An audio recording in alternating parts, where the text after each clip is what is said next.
नमस्कार दोस्तों, आज की कहानी है अपमान। राजू आज ऑफिस से जल्दी आ गया था। शाम के 5 बजे राजू ने फ्लैट की घंटी बजाई। वैसे तो हर रोज़ तुरंत फ्लैट का दरवाज़ा खुल जाता था। ऑफिस से राजू का घर आने का समय रोज़ 8 साढ़े 8 बजे का होता है। राधा फ्लैट की घंटी बजते ही समझ जाती थी कि पति आ गए हैं। आज ऐसा कुछ नहीं हुआ, दरवाज़ा नहीं खुला। राजू ने फिर से घंटी बजाई। कुछ देर बाद राधा ने दरवाज़ा खोला और बिना कुछ कहे चुपचाप कमरे में वापस चली गई। राजू ने देखा कि आज हॉल की लाइटें भी नहीं जल रही हैं। घर में अंधेरा है और किचन में एक छोटी सी बत्ती जल रही थी।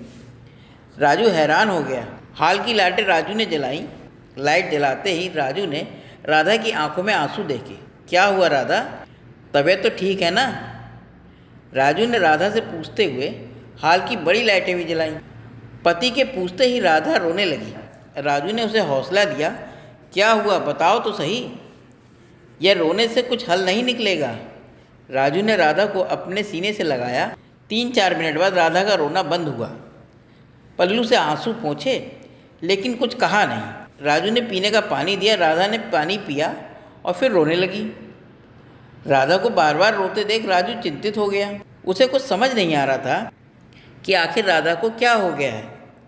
राधा, कुछ बोलो तो, ऐसे रोने से किसी समस्या का समाधान नहीं निकलेगा। कुछ देर बाद राधा का कहना शुरू हुआ। आपको मालूम है कि डॉली की शादी है? डॉली की शादी? मेरे पास तो कोई खबर नहीं है। मुझे भी शाम को पता चला। राजू, कमाल हो गया कि ना तो तुम्हें ना मुझे बताया। अगले हफ्ते डॉली का विवाह है। 6 महीने पहले मंगनी हुई और मुझे किसी ने फ़ोन तक नहीं किया। डॉली राधा की छोटी बहन है। डॉली सब प्यार से बुलाते हैं। घर का नाम है सुनीता। राधा के माता पिता आर्थिक रूप से संपन्न थे। अमीरों की श्रेणी में गिनती होती है। कॉलेज में पढ़ते पढ़ते राधा को राजू से प्यार हो गया। राजू मध्यम वर्ग में से था। राधा के परिवार ने विवाह की मंजूरी नहीं दी। फिर राधा ने राजू से कोर्ट मैरिज की। समाज में मुंह दिखाने खातिर विवाह को स्वीकार तो कर लिया, परंतु राजू और राधा से दूरी ही रखी। राजू को जमाई का दर्जा नहीं मिला। वह इज्जत और खातिरदारी ससुराल में कभी नहीं मिली जिसका वह हकदार था। राजू ने हकीकत को समझ स्वयं ही अपने ससुराल से दूरी कर ली, लेकिन राधा का मन नहीं मानता था। वह अपने मैके जाती थी। उसे इस बात की शंका कभी भी नहीं हुई कि उसे माँ ने भुला दिया है। सिर्फ दुनिया को दिखाने के लिए और अपनी बिरादरी में इज्जत के खातिर राधा को सम्मान दिया। समय बीतता गया और दूरी बनती गई। राखी और भाई दूज के त्यौहार भी सिर्फ औपचारिकता ही होकर रह गई। भाइयों का न्योता आना बंद हो गया। फिर भी उसका मन नहीं मानता था। वह स्वयं ही मैके चली जाती। राजू ने ससुराल जाना बंद कर दिया क्योंकि वहाँ उसके साथ अनचाहे मेहमान की भांति व्यवहार किया जाता था, जिस कारण वह अपमानित महसूस करता था। अमीरी और गरीबी ही दो परिवार के बीच का कारण बनी। राधा का मैका बहुत अमीर है, यह सच है, परंतु राजू गरीब तो नहीं, मध्यवर्गीय है। अपनी और राधा की हर ज़रूरत पूरी हो जाती। 2 कमरे का फ्लैट जहाँ रहते हैं लोन पर लिया, जिसकी मासिक किस्त जाती है। कार भी है, उसकी भी मासिक किस्त जाती है। आवश्यकता की हर सामग्री घर में, परंतु विलासिता की नहीं। उसकी साली डॉली का रिश्ता हुआ और अब शादी है। इसकी खबर राधा और राजू को नहीं दी। राधा सदमे में आ गई, लेकिन राजू को कोई आश्चर्य नहीं हुआ। राधा, तुम्हें किसने बताया?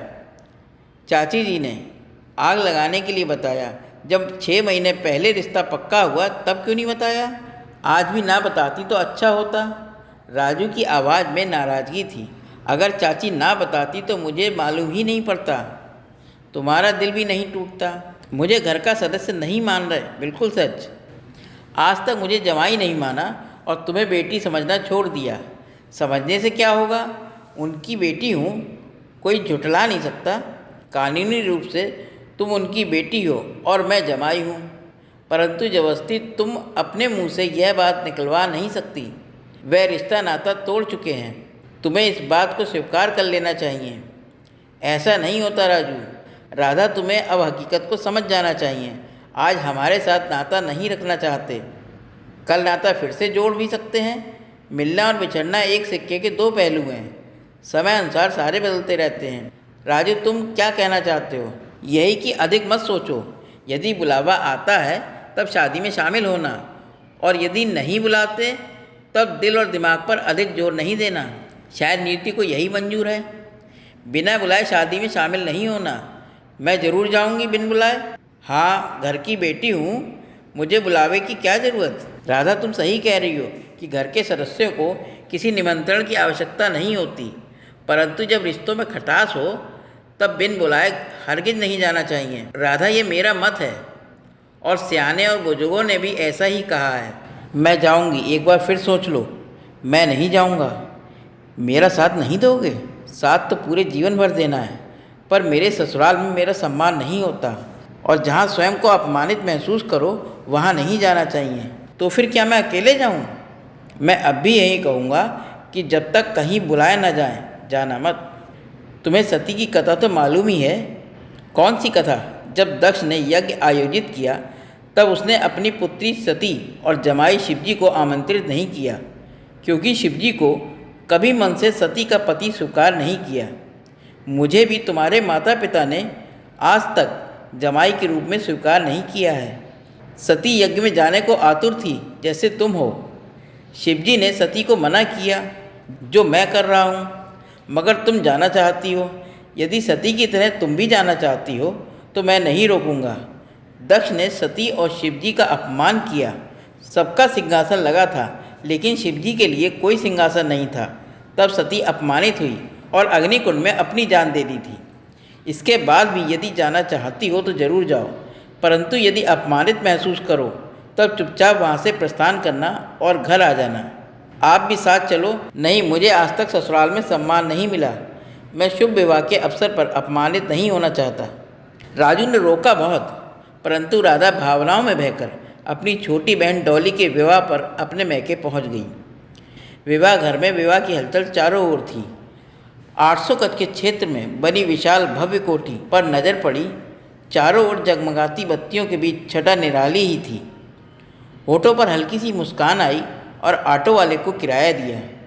अपना सूटकेस गेट पर रखा और वॉचमैन से गेट खोलने को कहा। वॉचमैन नया था और राधा को नहीं पहचानता था। राधा लगभग 1 साल के बाद अपने मैके आई थी।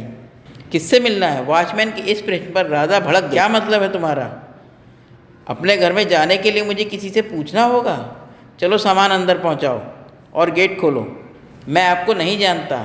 अपना नाम बताइए और किससे मिलना है?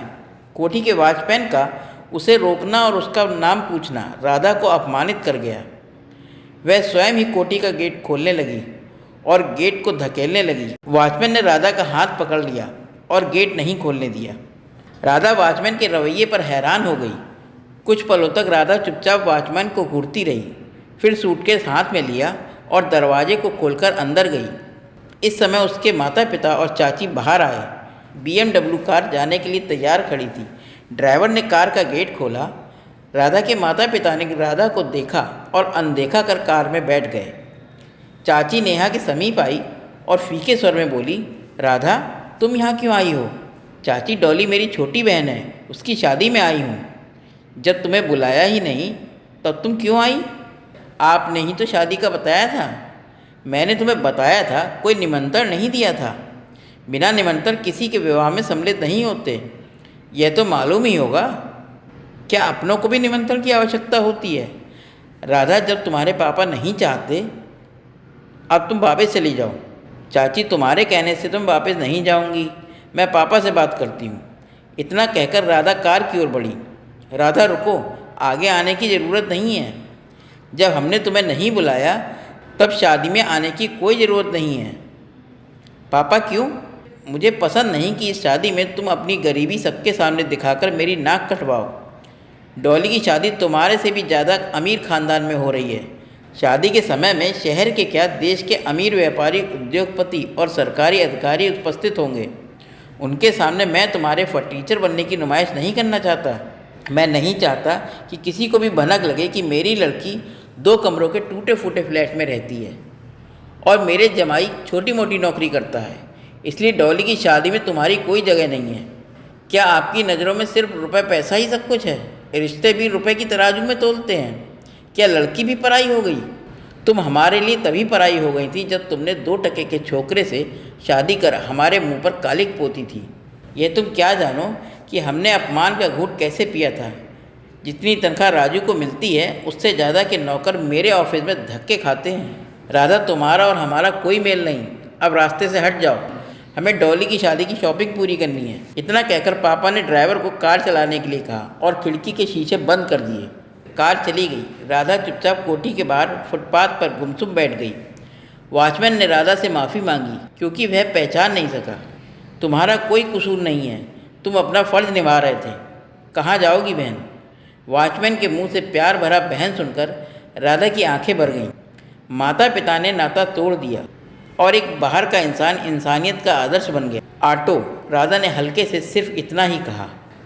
वॉचमैन ने खाली जा रहे ऑटो को रोका। राधा ऑटो में बैठी। घर पहुंचकर राजू के सीने पर अपना सिर टिका दिया। राजू ने राधा को बाहों में लिया।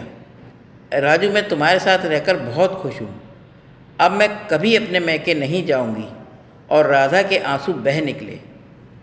दोस्तों, ये कहानी कैसी लगी? अगर अच्छी लगी हो तो मेरे चैनल को लाइक करें, सब्सक्राइब करें, शेयर करें ताकि मैं आपको और नई नई कहानियाँ लाकर सुना सकूं। धन्यवाद दोस्तों।